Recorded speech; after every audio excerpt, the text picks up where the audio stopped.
My stepson said I wasn't real family, so I stopped acting like it. I canceled his wedding, took back every dime, and walked out.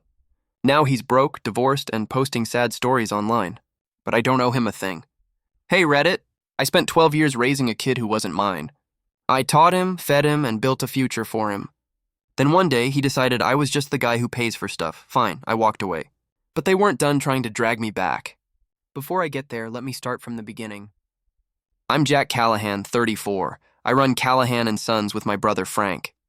We started with a beat-up pickup and 2 shovels. That was it. You learn a lot when the bank won't loan you a dime, and you still have to eat. I own my house outright. I fix my own sink, patch my own roof, and sharpen my own mower blades. Not fancy, but everything works. I met Laura at a community cleanup.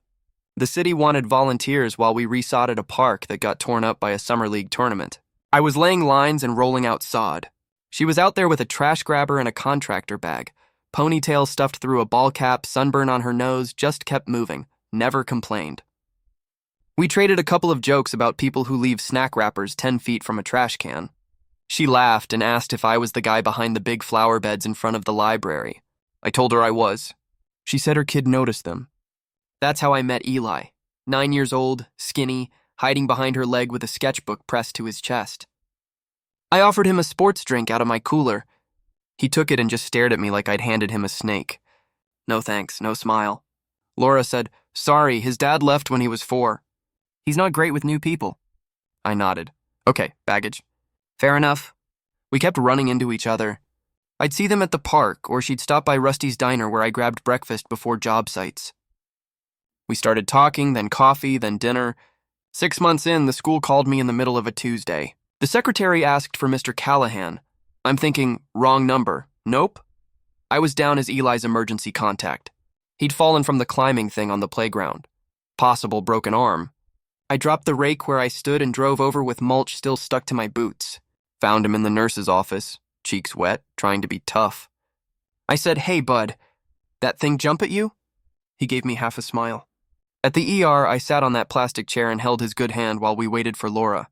It wasn't broken, just a bad sprain. Sling for a couple of weeks. Right before Laura walked in, he whispered, "Thanks for coming, Jack." Quiet voice, like he was admitting a secret. After that, he started hanging around my garage when I sharpened blades. I taught him how to throw a baseball. Kid had all arm, no legs, but we worked at it. Saturdays turned into Rusty's. He'd drown pancakes in syrup while I sketched job plans on napkins. "Can you make our yard look like the library?" he asked. "Maybe not that big," I said, "but we can make it clean." We built a treehouse, took 3 weekends. He swung a hammer like it owed him money and smashed his thumb once. He sucked in air, eyes glassy, but didn't cry. "You're fine," I said, and he was proud of it. We planted a little garden, tomatoes and peppers. He checked them every morning like they were buried treasure. One night he was at the kitchen table, school papers everywhere. 10 years old. Then, "Dad, can you help me with this?" I froze like my boots were glued to the floor. "What did you call me?" He looked up, actually confused. "Dad, I didn't make a speech." Just nodded and pulled up a chair. After he went to bed, I wrote the date in my notebook, October 12th. Me and Laura got married when he was 11. Small church, coffee and cake in the basement after. Eli wore a little suit, serious as a judge, took his job as ring bearer like he was guarding the crown jewels. After the photos, he hugged me and said, "I'm glad I have a real dad now." I had to turn my head for a second. He didn't see it, but that line hit something I didn't even know was sitting there. That winter, I opened a college fund. $5,000 to start, then $200 a month, every month, no excuses. I like numbers that move in the right direction. By his 16th birthday, it sat at $17,000. Meanwhile, I covered the day-to-day, cleats when he played ball, paper and pens, SAT prep because he said he needed it. When he turned 16, I found a Honda Civic with more miles than style. Changed the fluids myself, put him on my insurance, paid the first 6 months so he could get steady. We kept the Rusty's routine. Sometimes he'd come help on a Saturday job. Nothing heavy, just spreading mulch, dragging a rake, running cold drinks to the guys. He liked the gear. He'd pepper me with questions. "What's that machine do? Why do you cut that edge first? How do you price a job?" I showed him the basics. "You bid the work honest," I told him. "Promise what you can deliver, then deliver it cleaner than you promised." By the end of that first summer helping, he was better with a line trimmer than some grown men I'd hired. We came home late one hot Sunday, shirt stuck to us, hands beat up from shovels. Sat on the back porch with lemonade, both of us quiet, dirt under our nails. He looked at the truck in the driveway and then at me. Think I could run the business someday? Hell yeah, kid, I said. Callahan and Sons. You'd be the Sons part. He grinned like he'd just unlocked a new level. I didn't say anything else, didn't need to. High school has a way of changing kids, but I didn't expect it to change the way my own kid said my name. Eli turned 15, and somewhere between summer break and sophomore year, Dad disappeared. The first time it happened, we were at the dinner table. Jack, pass the salt. I froze mid-bite. Laura didn't even look up from her plate. It was like she didn't hear the difference. But I did. It wasn't just the name, it was everything. Doors started shutting more often. Headphones went in even when no music was playing. Conversations turned into grunts or one-word answers. If I asked about school, he'd shrug. If I asked where he was going, I'd get out. The kid who used to show me sketches and ask to tag along on jobs now acted like talking to me was a chore. Then came the little jabs, the ones that didn't sound like much on their own but added up. At school, a permission form came home. I noticed he'd crossed out Father Jack Callahan and written guardian. Just like that. Like those years of tree houses, pancakes, and hospital visits didn't matter. Laura told me not to overthink it. He's just a teenager. Don't take it personal. Easy to say when it wasn't her name being scratched out on forms. Then the asks started piling up. Sneakers, phones, trips, insurance. $1,200 a month on average. I started keeping track in a notebook just to see what it all looked like.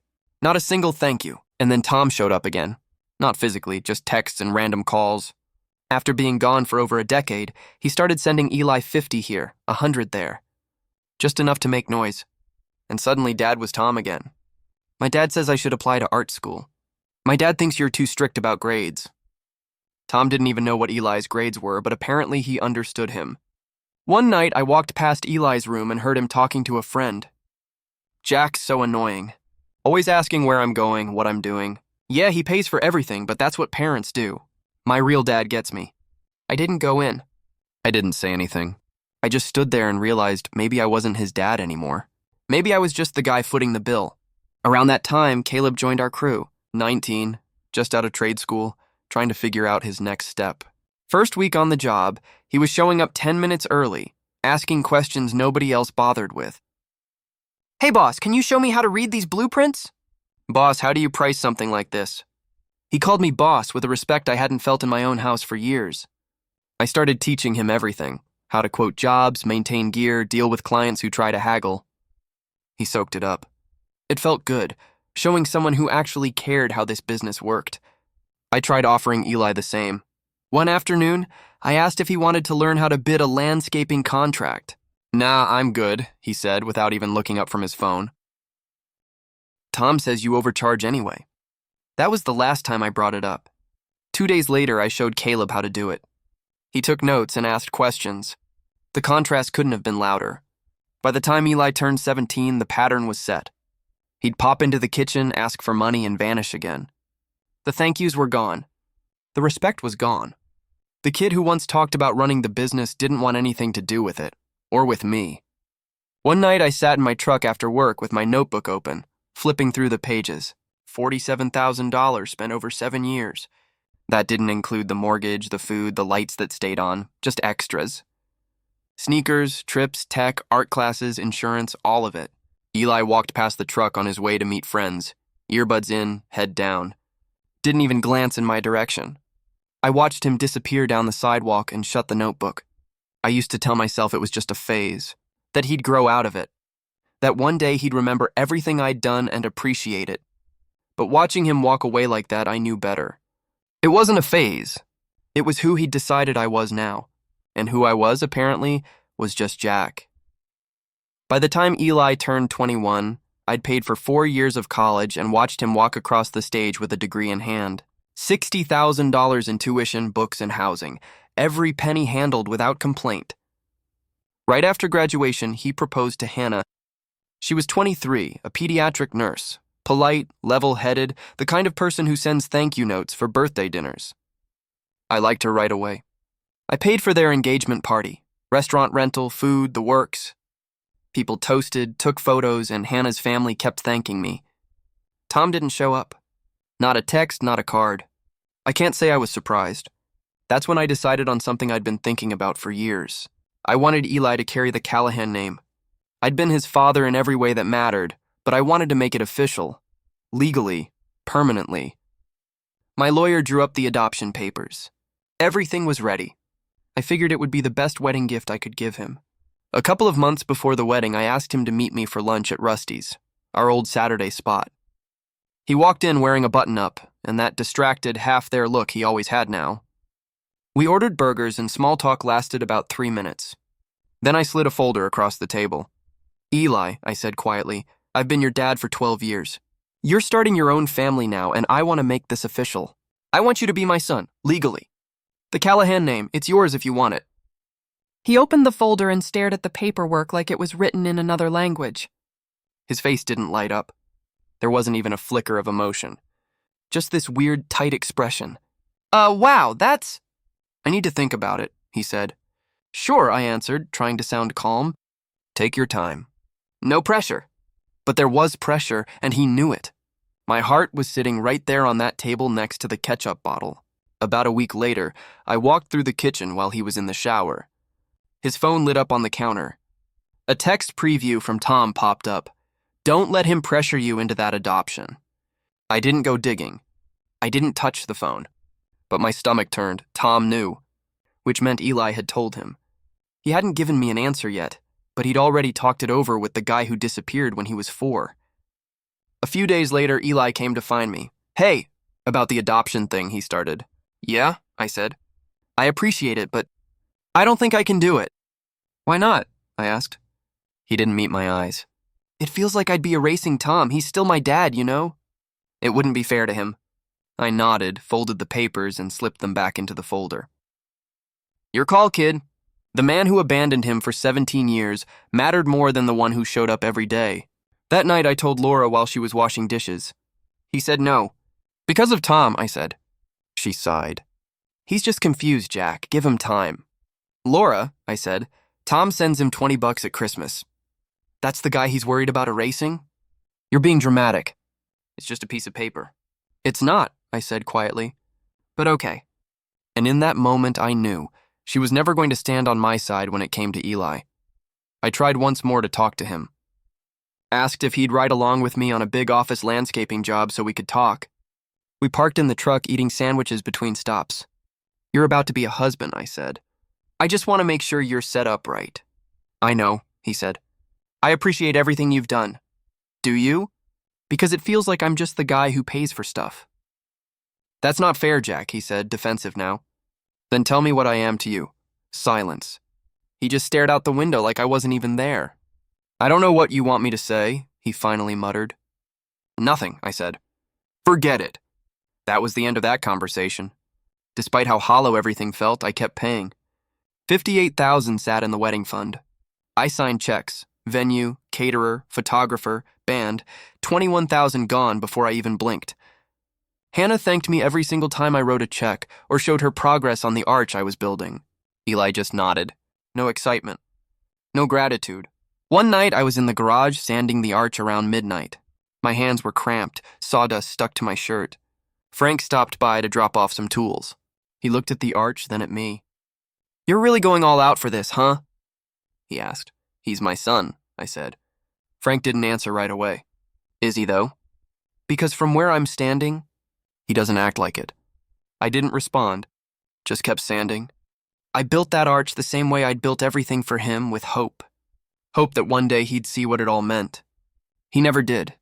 By the time Eli's wedding was only a few months away, Callahan and Sons was in the best shape it had ever been. We'd grown from me and Frank in a rusted-out pickup to a 12-person crew with contracts all over the county. We handled school campuses, HOA maintenance, even a golf course that cut checks so big I double-checked the totals. We grossed close to $850,000 that year, and after payroll and expenses, I cleared around $120,000. Not bad for a company that started with 2 shovels and no backup plan. I'd always imagined the company's name being more than just mine. Callahan and Sons was supposed to mean something, a business that would outlive me. My plan was simple. Once Eli was married and settled, I'd offer him 30% of the company and teach him everything he'd need to take it over someday. I even had my lawyer draft the paperwork. I planned to present it at the rehearsal dinner, a real legacy move. 3 months before the wedding, I called Eli to the office. He showed up in a hoodie and sneakers, leaning back in the chair like he'd rather be anywhere else. I put the partnership agreement in front of him. "I want to talk about your future," I said. "After the wedding, after you and Hannah are settled." He skimmed the first page. "What is this?" 30% of Callahan and Sons, I said. "You'd come on full-time, learn the ropes, and when I retire, the business would be yours." His face didn't show excitement, just that look again like I'd cornered him. "Wow, that's really generous," he said. "You told me once you wanted to run the business someday," I reminded him. "On the porch, remember?" "Yeah, I was a kid. I didn't really know what I wanted." "What do you want now?" I asked. "I'm not sure. Can I think about it?" "Of course," I said. But inside, I already knew how this was going to end. A week later, I walked past his laptop sitting open on the kitchen table. A group chat was on the screen. I didn't go digging, I didn't have to. The words were right there. "Jack offered me a partnership in his landscaping company." "Bro, that's clutch. Free money," one of Eli's friends replied in the group chat. "Yeah, but I don't want to be stuck doing landscaping forever. LOL. What's wrong with landscaping?" Another friend asked. "It's not my dream. Tom says I should go for something creative. Design, maybe." "Tom, your real dad?" "Yeah, he gets me. Jack just wants me to be a glorified lawn boy." "He's been paying for your life, though." "That's what parents do." "It's not like I owe him my whole future." "True. If I take the partnership, I'm tied to Jack forever. I just want to get through the wedding and figure out my own path." I took photos of the screen with my phone and walked away. 2 days later, I promoted Caleb. He'd been with us for 4 years by then. Always showed up early, never complained, asked questions that actually mattered. I called him into the office and offered him a crew leader position, $55,000 base salary plus profit sharing. His eyes watered. "Boss, I don't even know what to say." "I won't let you down." "That's all I need," I said, watching him walk out of the office with his shoulders squared. I thought, this is what gratitude looks like. Eli would never understand it. The next week, I told Eli I'd seen the messages. I didn't sugarcoat it. "I saw the group chat," I said. "The part where you called my life's work glorified lawn work." His face drained of color. "Jack, I didn't mean it like..." "Let me finish," I said. "I built this company from nothing. No loans, no help. Most kids would kill for an opportunity like this." "I appreciate it." "I do," he said. "But it's not what I want to do. All I see is you taking and giving nothing back."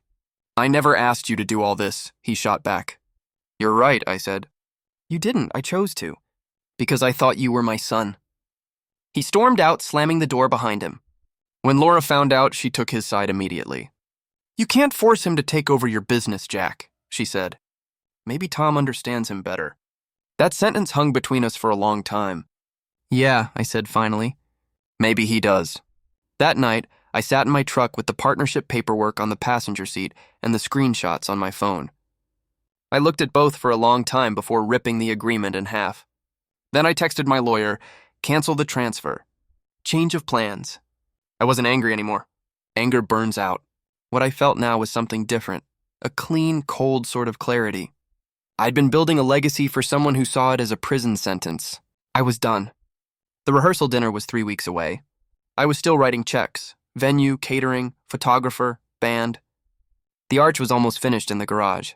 Everything looked the same on the surface, but something in me had shifted. He'd said no to my name. He'd said no to my business. And here I was, still paying for his wedding like nothing had changed. But it had, I knew it. And deep down, I think he knew it too. That was the last time I'd ever spend a dime on a future he didn't want. A month before the wedding, we were doing a final walkthrough of the venue, me, Laura, Eli, and Hannah.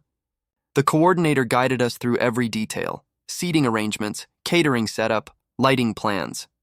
Everything was ready. All balances were due in 2 weeks. On the surface, it looked like a perfect wedding coming together. Underneath, I felt like I was standing in a stranger's event. We wrapped up and started walking toward the parking lot. That's when Eli said it. Casual, like he was talking about the weather. "Oh, by the way," he said, "I asked Tom to be my best man." I stopped walking. What? Yeah, he said, scrolling through his phone. Hannah's got her sister as maid of honor, so I'm having Tom. Ethan's still my groomsman. I stared at him. What about me? He looked up, confused, like the thought hadn't even crossed his mind. You'll sit with Mom, it's not a big deal. Hannah's eyes flicked between us, clearly uncomfortable. Laura didn't say a word. I just nodded and walked toward the car. The drive home was silent for a while. Finally, Laura spoke. Are you upset about the best man thing? What do you think? I said. He's just trying to reconnect with Tom. It's healthy. Healthy is fine, I said. Disrespect isn't. When we got home, I went straight to my office.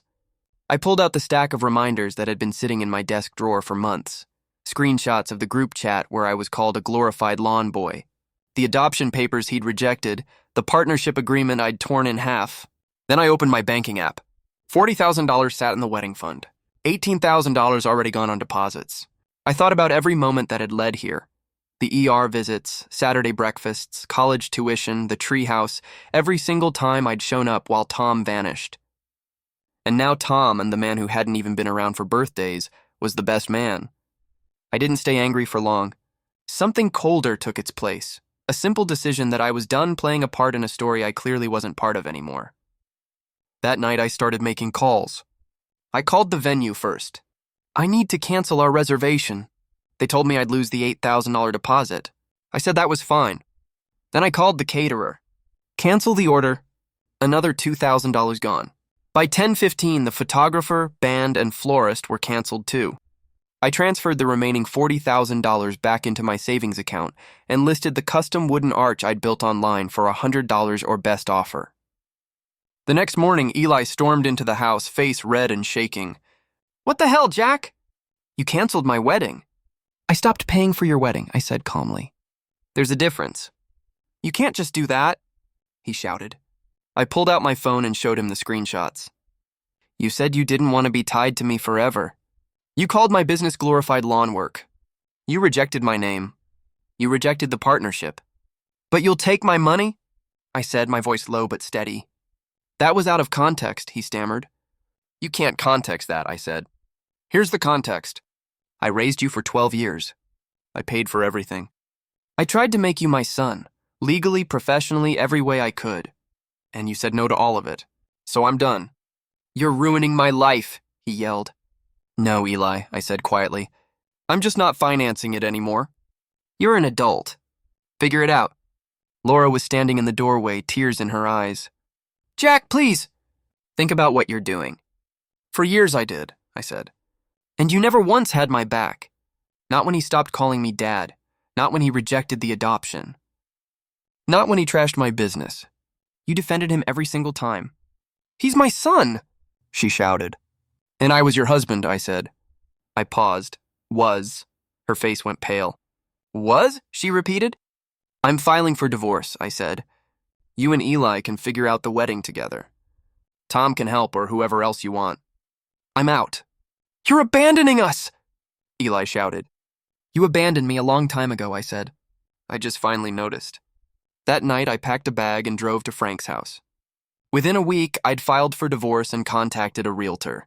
A month later, the house was on the market. I wasn't wasting time. I blocked their numbers, deleted their emails, and tossed the notebook I'd used to track every expense into a gas station trash can. For the first time in over a decade, I didn't feel weighed down. I wasn't bitter. I wasn't sad. I just felt free. I'd spent 12 years paying for love, respect, and loyalty that never came. And when I finally stopped paying, I realized it was the best investment I ever made. The first crack showed almost immediately after I pulled out of the wedding. Eli called Tom in a panic, begging him for help. Tom's response was exactly what I expected. Man, I'd love to, but I'm between jobs right now. Money's tight. Maybe you could get a small loan or something. A week later, Tom stopped answering calls completely. The man Eli didn't want to erase suddenly vanished again, the moment there was a bill to pay. With my money gone and Tom nowhere to be found, Eli and Laura scrambled to patch things together.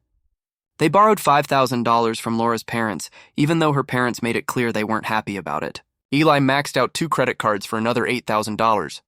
They found a VFW haul for $400, ordered trays of food from Costco, and bought decorations from the dollar store.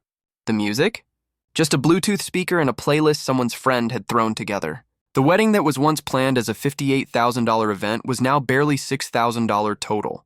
Tom showed up late, 20 minutes after the ceremony started, wearing jeans and a wrinkled button-up shirt. He played the proud father long enough to snap a few photos for Facebook. My son's big day. Proud dad. Family forever. When the bartender asked about an unpaid $400 bar tab, Tom suddenly had a work call and disappeared into the parking lot.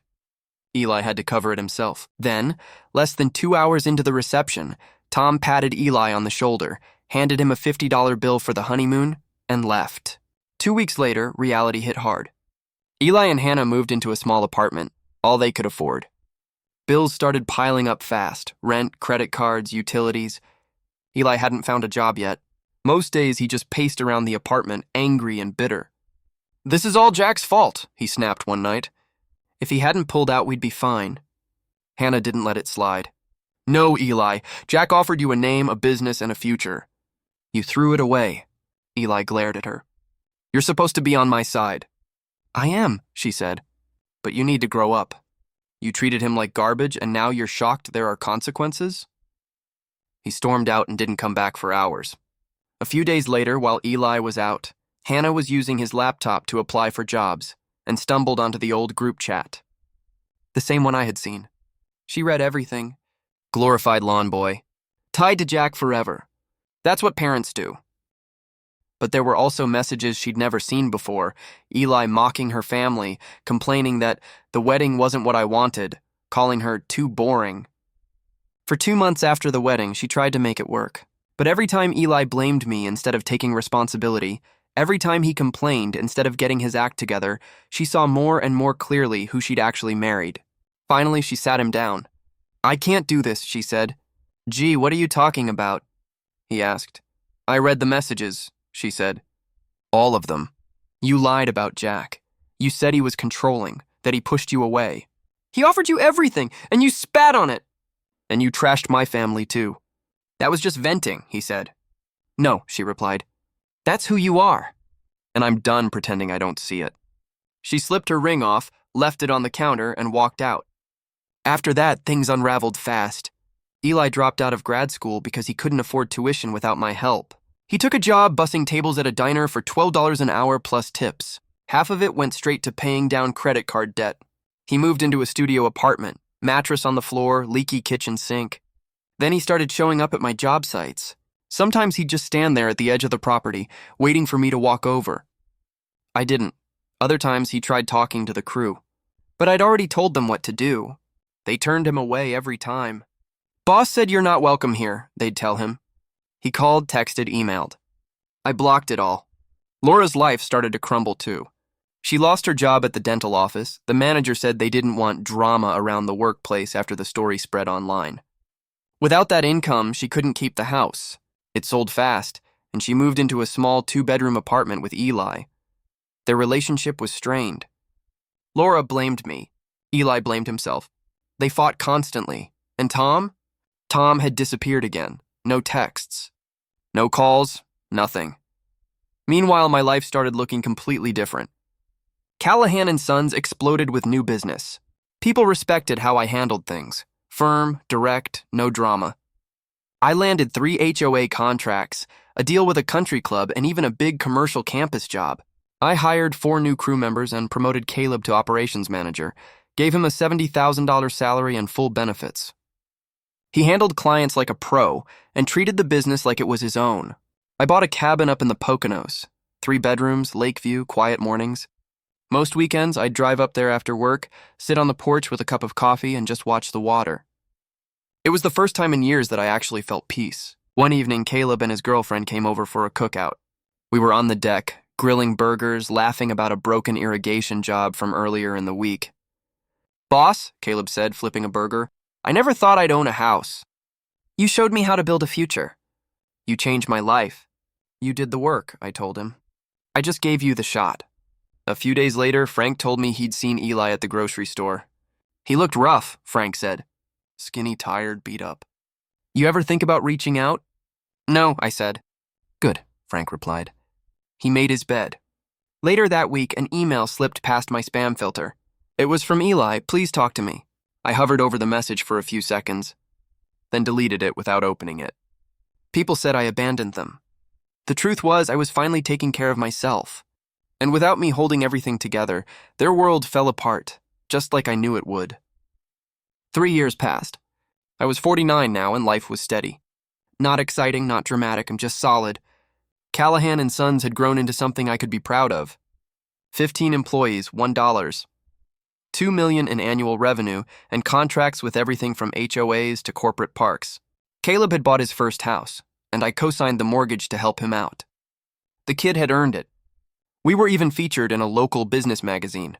From dirt to success, how a small landscaping crew became the region's go-to company. Meanwhile, Laura and Eli were still stuck in the same place. They shared a small apartment and worked retail jobs. Tom had vanished completely, again. It was as if the man Eli once didn't want to erase had erased him instead. Then one morning, Frank texted me a link. "You're going to want to see this." It was a video Laura had posted on Facebook. She was crying, with a slideshow of old photos, me and Eli playing in the backyard at baseball games. "This man raised my son for 12 years, she said between tears. Then he abandoned us when we needed him most. He was a father until we couldn't pay him back. Now we're struggling and he won't even answer our calls." At the end, she launched a GoFundMe. It went viral, 50,000 views in just 2 days. The comments were brutal. What kind of man abandons his kid? You're heartless. Once a dad, always a dad. I didn't respond. Not yet, Frank called me. You're just gonna let them drag you like this? Let them, I said calmly. They'll talk themselves into a corner. 48 hours later, I posted my own video. No tears, no theatrics, just me sitting at my kitchen table with a stack of papers. My name's Jack Callahan, I said. You've probably seen Laura's video. Here's what she didn't mention. I held up bank statements. This is 12 years of expenses. Tuition, insurance, braces, car, living costs, over $150,000. Then I showed the adoption papers. I tried to make Eli my son legally. He said no because his biological father didn't want him to.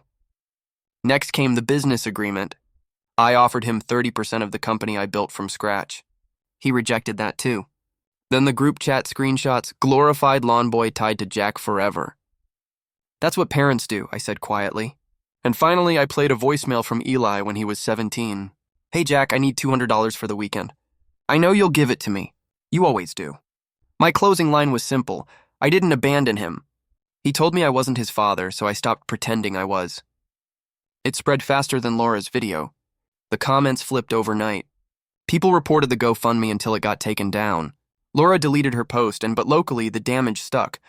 She lost her retail job. Eli's customers started asking for different sections. Me? The school superintendent called.